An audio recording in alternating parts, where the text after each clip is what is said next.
Good morning students, welcome to Mehta digital classes. जैसा कि हम दूसरा चैप्टर पढ़ रहे थे और उस चैप्टर में हमने देखा कि किस प्रकार से जो रूस की है वो फरवरी क्रांति हुई। अंतिम जो टॉपिक हम पढ़ रहे थे, फरवरी के बाद का जो परिदृश्य सामने आया रूस में, कि फरवरी की क्रांति के बाद में भीषण ठंड में ये क्रांति की गई और कहीं ना कहीं जो राजा था उसको अपनी गद्दी त्यागनी पड़ी और उसके बाद में एक अंतरिम सरकार का गठन हुआ। जैसे ही अंतरिम सरकार का गठन हुआ, बोल्शेविकों को जो नेतृत्व कर रहे थे लेनिन, व्लादिमीर लेनिन, वो अप्रैल में वापस यहाँ आ गए रूस में और उन्होंने अपनी थ्री थीसिस की जो मांग थी वो रखी कहीं ना कहीं। अंतरिम सरकार बन गई। अंतरिम सरकार के साथ भी कहीं ना कहीं ये कह सकते हैं कि लेनिन का जो तालमेल था वो सही ढंग से नहीं चल रहा था। इन दोनों के बीच में, चाहे अंतरिम सरकार हो या बोल्शेविक हो, इन दोनों के बीच में टकराव पैदा हो गया था और कहीं ना कहीं दोनों के बीच में विचारों को लेकर या कार्यों को लेकर मतभेद चल रहा था। और इसी मतभेद की वजह से कहीं ना कहीं रूस के लोगों को एक और क्रांति से गुजरना पड़ा, जो क्रांति हुई अक्टूबर 1917 में।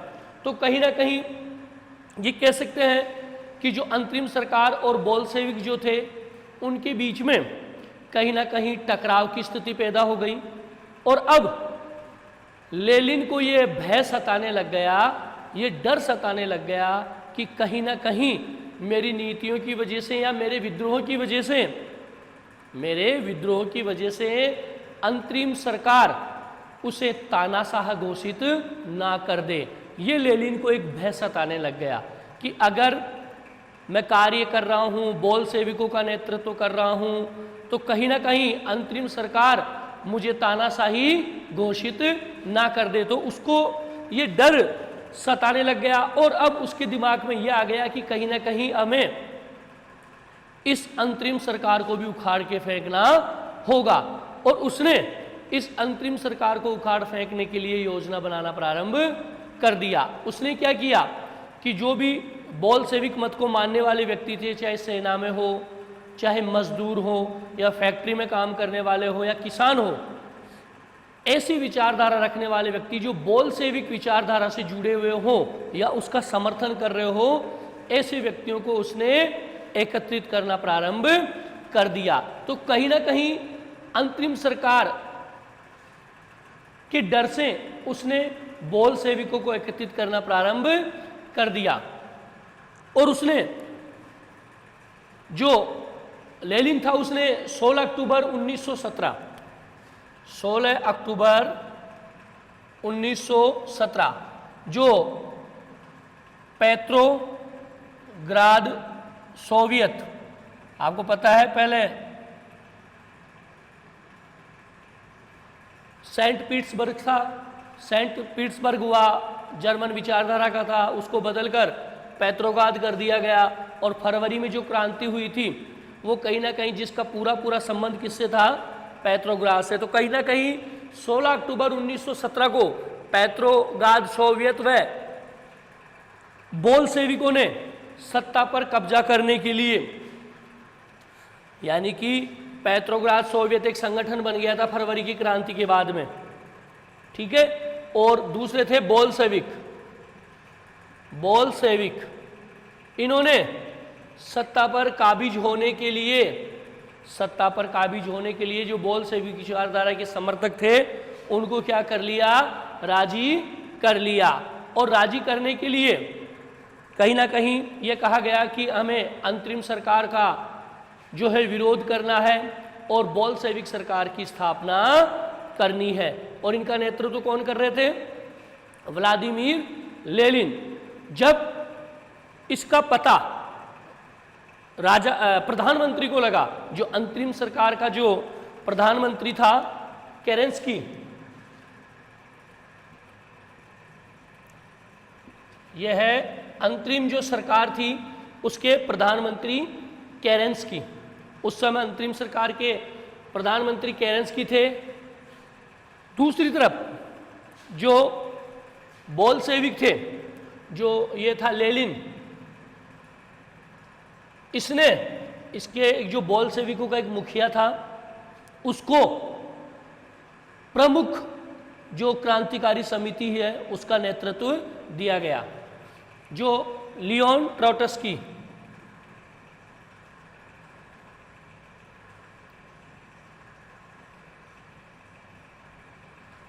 लियोन ट्रोट्स्की, ध्यान से देखें, जो बोल्शेविक नेतृत्व कर रहे थे लेनिन, तो उन्होंने कहीं ना कहीं अंतरिम सरकार को, उसका डर लग रहा था अंतरिम सरकार से कि कहीं ना कहीं अंतरिम सरकार उसको तानाशाह घोषित कर देगी, तो अंतरिम सरकार को हटाने के लिए उसने विद्रोह करने की ठान ली और लोगों को एकत्रित करने लग गए और एक समिति बनाई, क्रांतिकारी सैनिक समिति बनाई, जिसका नेतृत्व किसको दिया गया?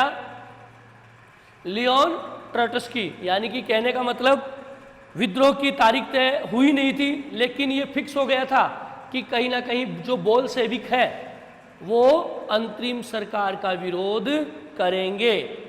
यानी बोल्शेविकों ने ये तय कर लिया कि अब हमें अंतरिम सरकार, जो किसके नेतृत्व में चल रही थी? प्रधानमंत्री केरेंस्की के नेतृत्व में, उसका हमें क्या करना है? विरोध करना है। और इसी विरोध के लिए उसने लोगों को एकत्रित किया, बोल्शेविक विचारधाराओं को जो मानने वाले व्यक्ति थे उनको एकत्रित किया और लियोन ट्रोट्स्की के नेतृत्व में एक क्रांतिकारी सैनिक समिति का गठन किया गया। तारीख फिक्स नहीं की गई विद्रोह कब किया जाएगा। जब इसका पता प्रधानमंत्री केरेंस्की को लगा कि कहीं ना कहीं बोल्शेविक या लेनिन जो समर्थक हैं वो विद्रोह करने जा रहे हैं, तो उसने ये कह दिया अपने सैनिकों को कि आप जाओ और जो बोल्शेविकों के जो दफ्तर हैं, समाचार पत्रों के जो कार्यालय हैं, उनके ऊपर धावा बोल दो।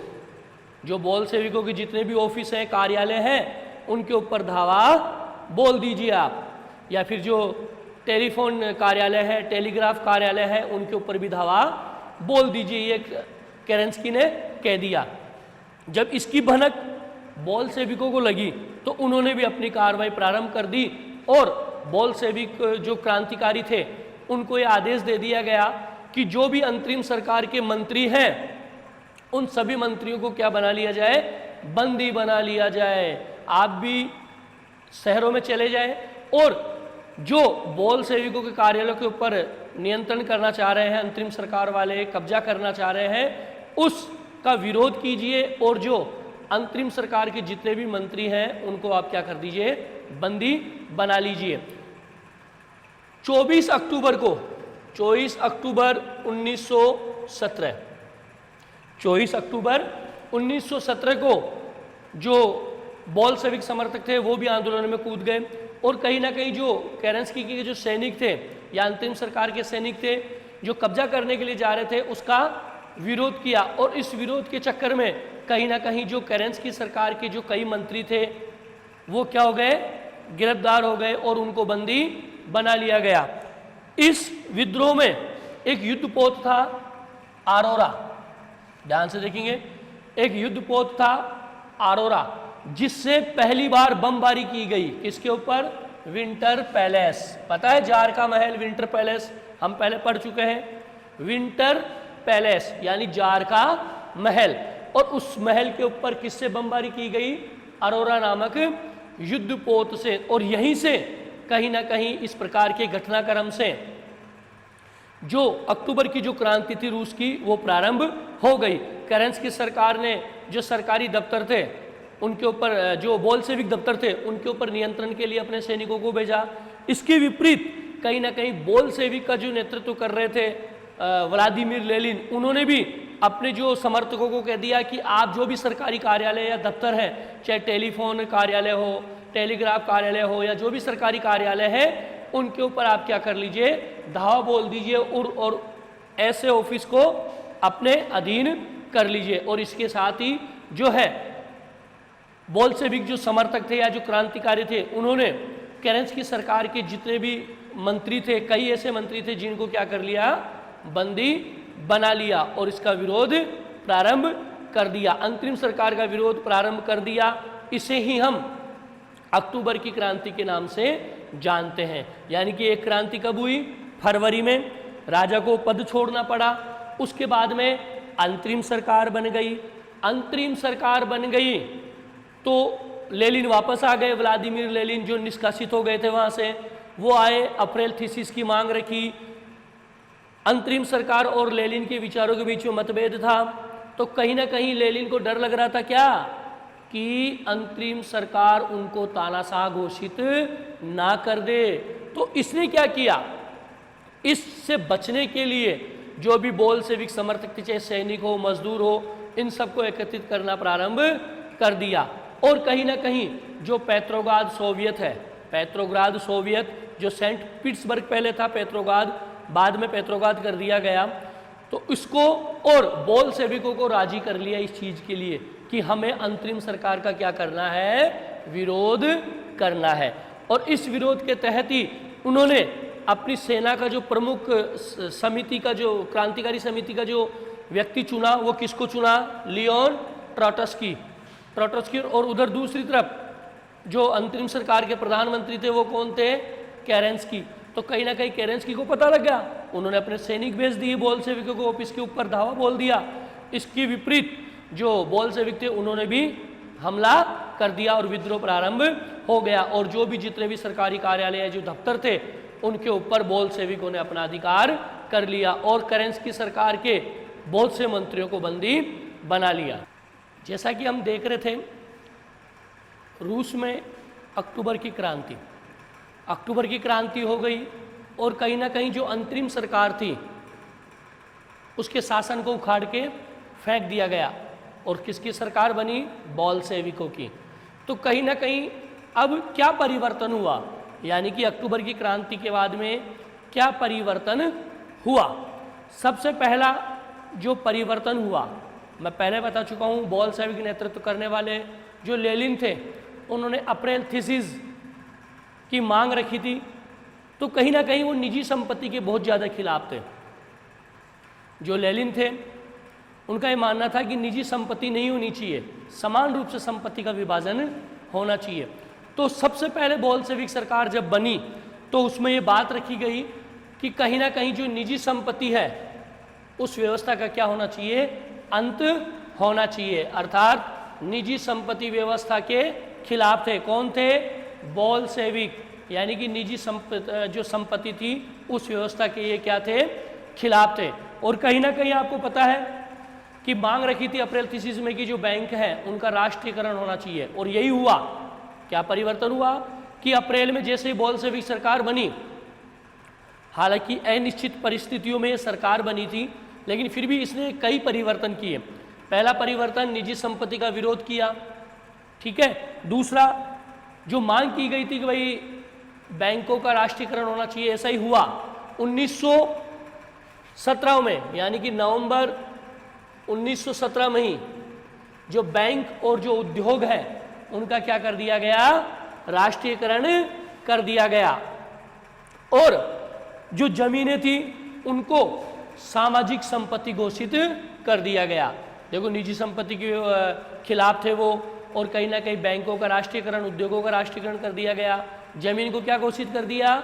सामाजिक संपत्ति घोषित कर दिया। और यह आदेश दे दिया कि जो बड़े बड़े सामंत हैं उनके अधीन जिन किसानों की जमीन है या जिनकी जमीन है उनसे वो जमीन वापस हड़प ली जाए। यानी कि जमीन का समान विभाजन करने के लिए जो बड़े बड़े सामंत थे जिनके पास पहले बहुत ज़्यादा जमीन थी, तो उसने, बोल्शेविक सरकार ने क्या किया? किसानों को आदेश दे दिया कि जो भी बड़े सामंत हैं उन सामंतों के कब्जे में जो आपकी ज़मीन है उसको आप वापस छीन लीजिए।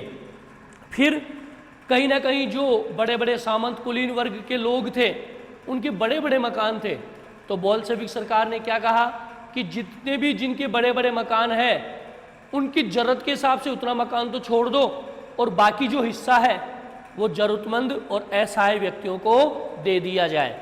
यानी परिवर्तन की इस कड़ी में जमीन के लिए उन्होंने किया, बैंकों का राष्ट्रीयकरण किया, निजी संपत्ति का विरोध किया, और कहीं ना कहीं जो बड़े बड़े मकान थे आवश्यकता के हिसाब से उनका भी विभाजन कर दिया गया। और किनको बांट दिया गया?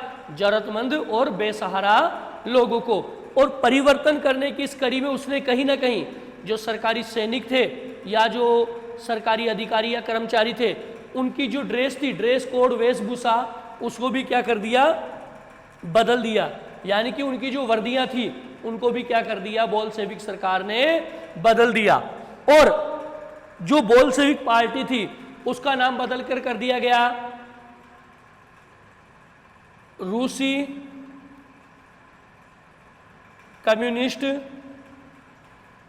पार्टी।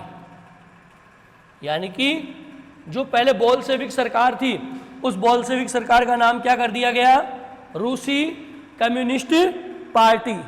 रूसी कम्युनिस्ट पार्टी बोल्शेविकों का नाम कर दिया गया। और जो परिवर्तन की मांग वो कर रहे थे वो परिवर्तन करते रहे। लेकिन आपको एक चीज मैं पहले बता चुका हूं कि जो बोल्शेविक सरकार बनी थी वो अनिश्चित परिस्थितियों में बनी थी, तो उसका भी विरोध कहीं ना कहीं हो रहा था। पूरा बहुमत नहीं था, कुछ लोग उसकी खिलाफत कर रहे थे।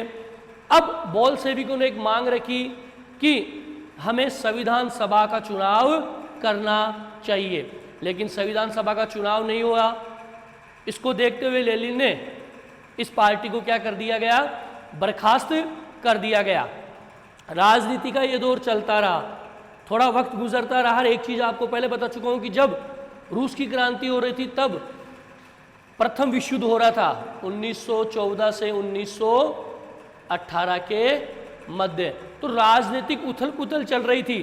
कहीं ना कहीं प्रथम विश्व युद्ध में जर्मनी और रूस एक दूसरे के खिलाफ थे। हम पहले पढ़ चुके हैं कि जर्मनी और रूस एक दूसरे के प्रथम विश्व युद्ध में क्या थे, खिलाफ थे। तो कहीं ना कहीं अंतरिम सरकार बन गई, अनिश्चित परिस्थितियों में बनी हुई सरकार थी। संविधान की मांग की गई, वो पूरी नहीं हो पाई। कहीं ना कहीं संविधान सभा जो बनने वाली थी उस सरकार के द्वारा, उस संविधान सभा को लेनिन ने क्या कर दिया गया, बर्खास्त कर दिया गया। और एक पार्टी का स्थायी स्वरूप स्वीकार किया। उस पार्टी का नाम रखा गया अखिल रूसी सोवियत कांग्रेस। यानी कि बहुत सी पार्टियां थी छोटी मोटी, कोई भी नहीं रही बोल्शेविक पार्टी के सामने कहीं ना कहीं। तो केवल एक पार्टी ऐसी रह गई बोल्शेविकों की पार्टी, जिसका नाम क्या रखा गया, रूसी कम्युनिस्ट पार्टी। और इसके अधीन ये आते थे, इसके अधीन ये पार्टियां आती थी। इन परिस्थितियों में कहीं ना कहीं बोल्शेविक सरकार ने जर्मनी के साथ एक संधि की, ब्रेस्ट लिटोवस्क 1918 में, मार्च 1918 में ब्रेस्ट लिटोवस्क की संधि किसके साथ की, रूस ने जर्मनी के साथ में। जो कि पहले पढ़ चुके हैं कि प्रथम विश्व युद्ध में जर्मनी और रूस एक दूसरे के खिलाफ थे। लेकिन प्रथम विश्व युद्ध के अंतिम चरण में आप चले जाए मार्च में, हालांकि नवंबर तक युद्ध चला था, लेकिन मार्च 1918 का समय था। तो उस समय कहीं ना कहीं जर्मनी और रूस के बीच में एक संधि हुई, ब्रेस्ट लिटोवस्क। उस संधि में कहीं ना कहीं बोल्शेविक सरकार का समर्थन स्वीकार कर लिया गया, कुछ समझौते किए गए। तो इस प्रकार से जो रूस में बहुत सी सरकारों का एक चलन चल रहा था, छोटे मोटे दल, वो सब समाप्त हो गया। और केवल एक दलीय सरकार का जो शासन था वो स्वीकार किया गया। किसके तहत, अखिल रूसी सोवियत कांग्रेस के तहत। और इसको फिर बाद में संसद का दर्जा दे दिया गया। और अब पूरे रूस में एक दलीय शासन व्यवस्था लागू हो गई। पहले अलग अलग दल थे छोटे मोटे, पर बोल्शेविक सरकार आई, बोल्शेविकों का नाम बदल के क्या कर दिया गया, रूसी कम्युनिस्ट पार्टी। और अंत में चलकर ये एक ही पार्टी रह गई। और उसके बाद में इसका गठन कैसे हुआ, अखिल रूसी सोवियत कांग्रेस। और इस अखिल रूसी सोवियत कांग्रेस को किसका दर्जा मिल गया, रूस की संसद का दर्जा मिल गया। और यहाँ पर केवल एक दलीय जो शासन सरकार थी उसका गठन किया गया। उसके बाद में कहीं ना कहीं जो वहाँ की गुप्तचर पुलिस थी, गुप्तचर पुलिस यानी रूस की जो गुप्तचर पुलिस थी, उसको पहले क्या कहा जाता था, चेका। यानी कि रूस की जो गुप्तचर पुलिस थी उसको क्या कहा जाता था पहले, चेका। अब कहने लग गए, ये देखो OGPU ये लिखा हुआ है। पहले चेका कहते थे रूस की जो गुप्तचर पुलिस थी, गुप्तचर पुलिस को चेका कहते थे पहले। बाद में क्या नाम दे दिया गया, OGPU और NKVD। पहले नाम था चेका, उसके बाद में OGPU और NKVD। ये क्या काम करती थी? ऐसे व्यक्ति जो बोल्शेविक सरकार की आलोचना करते थे, ऐसे व्यक्तियों को ये दंडित करती थी। यानी कि गुप्तचर पुलिस का क्या कार्य था रूस में कि जो पहले तो चेका नाम था, फिर उसके बाद में नाम बदल गया OGPU और NKVD, और इसका प्रमुख कार्य क्या था कि ऐसा कोई भी व्यक्ति या संगठन जो बोल्शेविक सरकार की आलोचना करता था, उसे ये गुप्तचर पुलिस क्या करती थी? दंडित करती थी। और इस प्रकार से अक्टूबर की जो क्रांति है उसके बाद में ये जो प्रमुख बदलाव आए, जो हम पढ़ चुके हैं, प्रमुख रूप से बदलाव आपसे क्वेश्चन कर ले जाए कि अक्टूबर की क्रांति के बाद में प्रमुख परिवर्तन क्या देखने को मिले रूस में, तो हम क्या कहेंगे कि बोल्शेविक क्या थे? निजी संपत्ति के खिलाफ थे, या जो निजी संपत्ति की जो व्यवस्था थी उसके खिलाफ थे। कहीं ना कहीं जमीन को क्या कर दिया गया? सामाजिक संपत्ति घोषित कर दिया गया, और जो सामंतों के अधीन बहुत ज़्यादा जमीन थी उनको किसानों के बीच में बांट दिया गया, और किसानों को कह दिया गया कि आप अपनी जमीन सामंतों से वापस छीन लेवें। उसके बाद में जो बैंक है या उद्योग है उनको क्या कर दिया गया?